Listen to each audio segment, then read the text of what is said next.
Thank you, Sai, for being here today and sharing your time and your experience.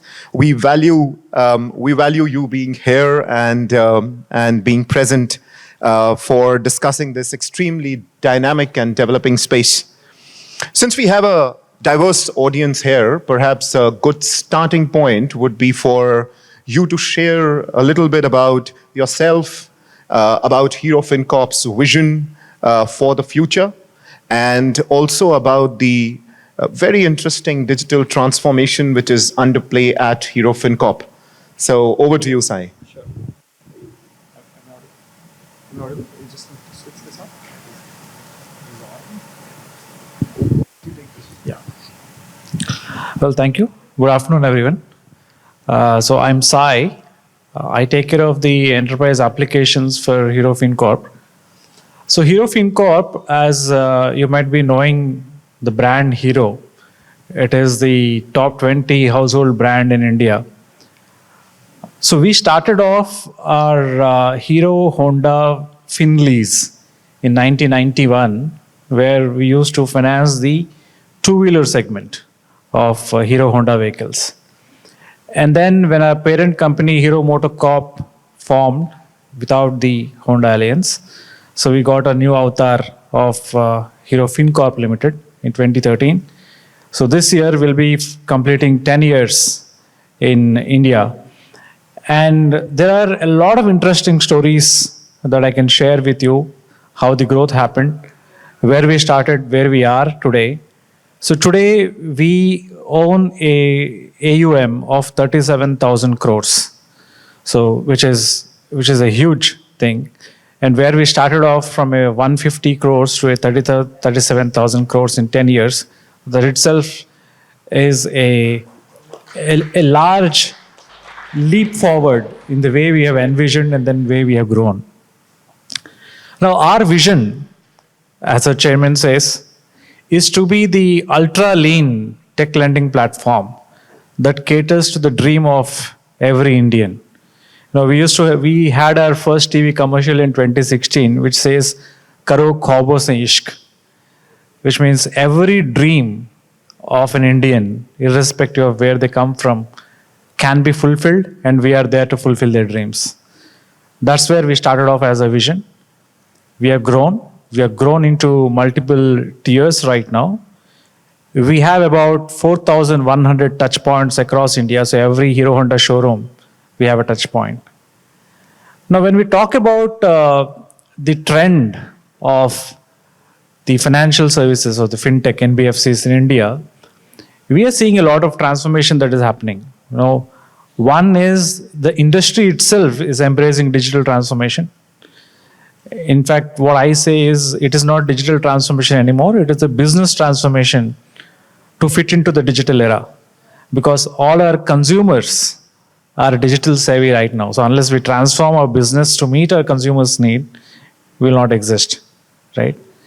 And we are also seeing a lot of trend where people are moving more to retail lending from corporate lending.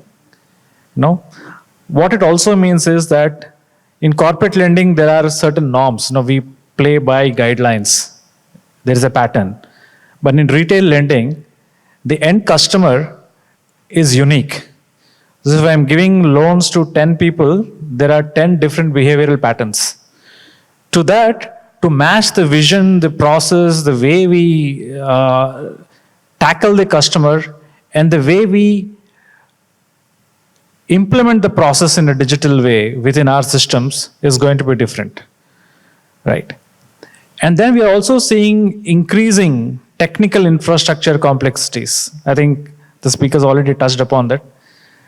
When we talk about digital transformation, there are three facets to it. This is what we have seen in digital lending as well. One is the architectural transformation. So we are moving away from legacy monolithic systems to microservices-based architectures. And then we are moving away from huge data centers to a cloud infrastructure. That's the infrastructure transformation. And the third transformation, because we come from the technology background, is the way we are implementing. We are no more doing the same old waterfall methodology of implementing, right? So we have moved from waterfall to agile, and now we are into the DevOps, CI/CD kind of things. So managing transformation is about managing these three facets of transformation, at the same time meeting the customer expectation. So the complexity gets multifold when it comes to this space.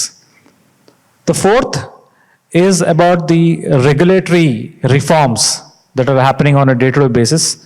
And whenever a new reform happens or a new regulation comes into picture, how are we adapting to that change and implementing in our systems in a split second?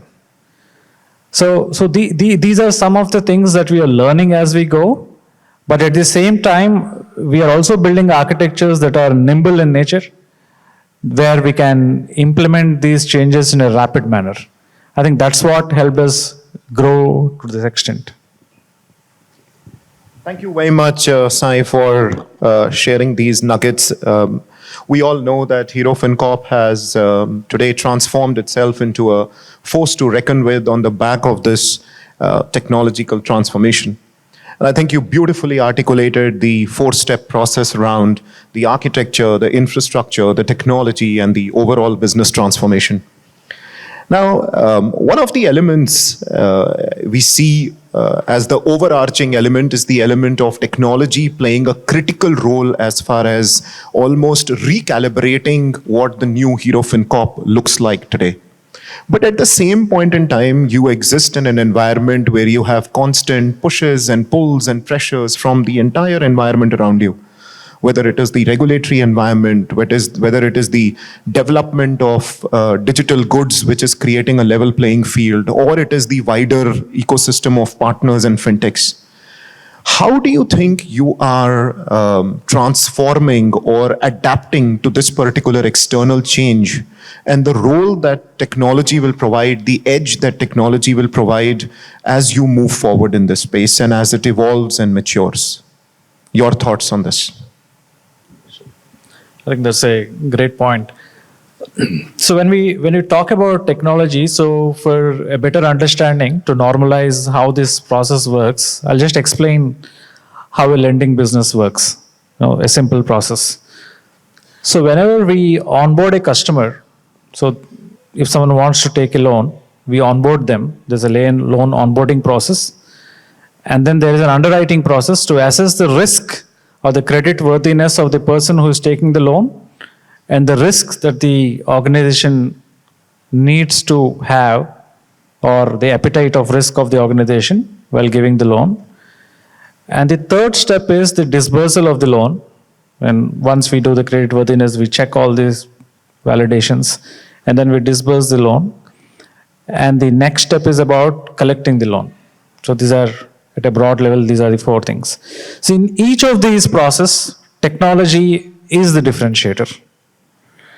When we are onboarding anyone to a loan process, so we do a lot of validation. So anyone who would have tried getting a loan, you would know how many documents you need to submit, you know how many questions you need to answer, you know how many identity checks you need to go through. You need to make sure that the person who's taking the loan is the same person who has his photograph on the identity that is given, the KYCs, the bureau checks.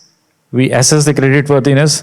There are a lot of algorithms that run in the background when we model this to assess the credit worthiness of the person. There are a lot of machine learning models that are built in and run in the background when we model the risk appetite of the business who gives the loan.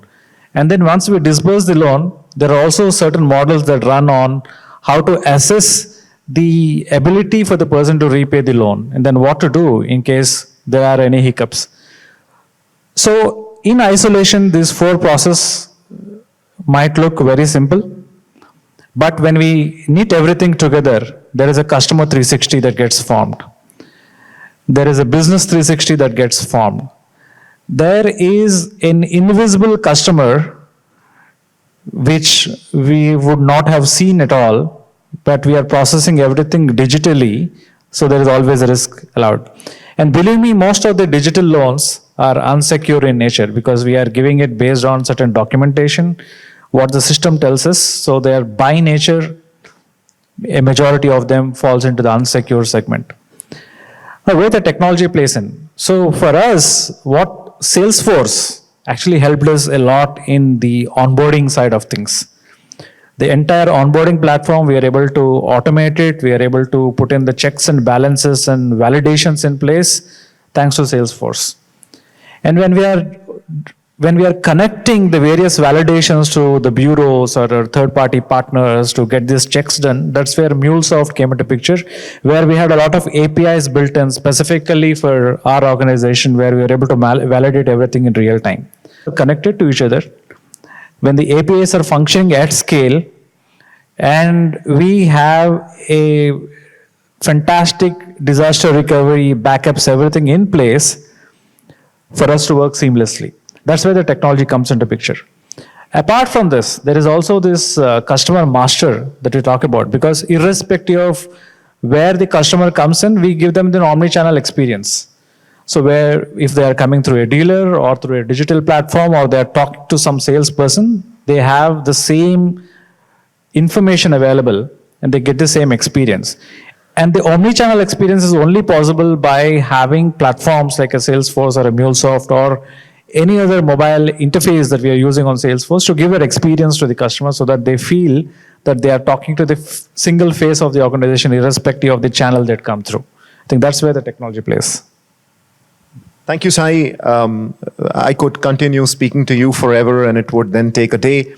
I think we love you for all the right reasons, and whatever you have brought up through this conversation, whether it is the power of one Salesforce, the presence of MuleSoft, the customer 360, the breaking of silos and the interconnectedness. And I think you made a profound point when you spoke about technology being the fulcrum which helps you build more intelligence in your risk management capabilities, which in turn provides that cutting edge and differentiation in the market. I think we have time for maybe one last question for you. You have had over 10 lakh plus downloads of your mobile self-service app on Salesforce within, I think, the day it was launched, is what I had read. If you could share some nuggets and thoughts around how has Hero Fincorp gotten creative and re-engineered the customer service experience leveraging this app, if you could help us with that. Yeah, I think, I'll again start off, customer service app is a mobile app that we have launched. The backend is again connecting to the service cloud of Salesforce through Heroku. What we did is we have gone to every dealer and we have interacted with the customers, their pain areas, why the customer wants to contact the service provider. Predominantly, like any banking application, why would you like to go into a banking website? Probably you want to look at your statement, you want to look at what are the payments available, your balance, etc. So the most common areas where the customer would interact with an organization, all those we have digitized. And because we are using Service Cloud of Salesforce, the information is already available in Service Cloud in real time. All that we are making sure is that the customer has access to the information based on the proper authentication, etc. And what also helped us is the campaign that we have done in launching this, along with the UI UX capabilities of this application. We have given them enough channels to interact with the sales team, the service team, and the digital channels, where they get a response within seconds. And they don't need to really wait for long queues because we also have an IVR, but we want to make sure that digital is the preferred channel for everyone. And what we have seen is also that there have been 1 million downloads immediately after we have launched this platform. And that's the most used platform as of now. And again, as I was mentioning, it is connected through MuleSoft, Heroku, and Service Cloud of Salesforce. And whenever the new upgrade happens, we're also making sure that the features are seamlessly launched to the customer without they updating the entire application in a snap-second time. Thank you so much, Sai. It's been a pleasure dipping into your experience and understanding of the space. You bring in a great confluence of business and technical understanding, both which is rare. I think we will let you go for now. So thank you so much and pleasure. Appreciate your time.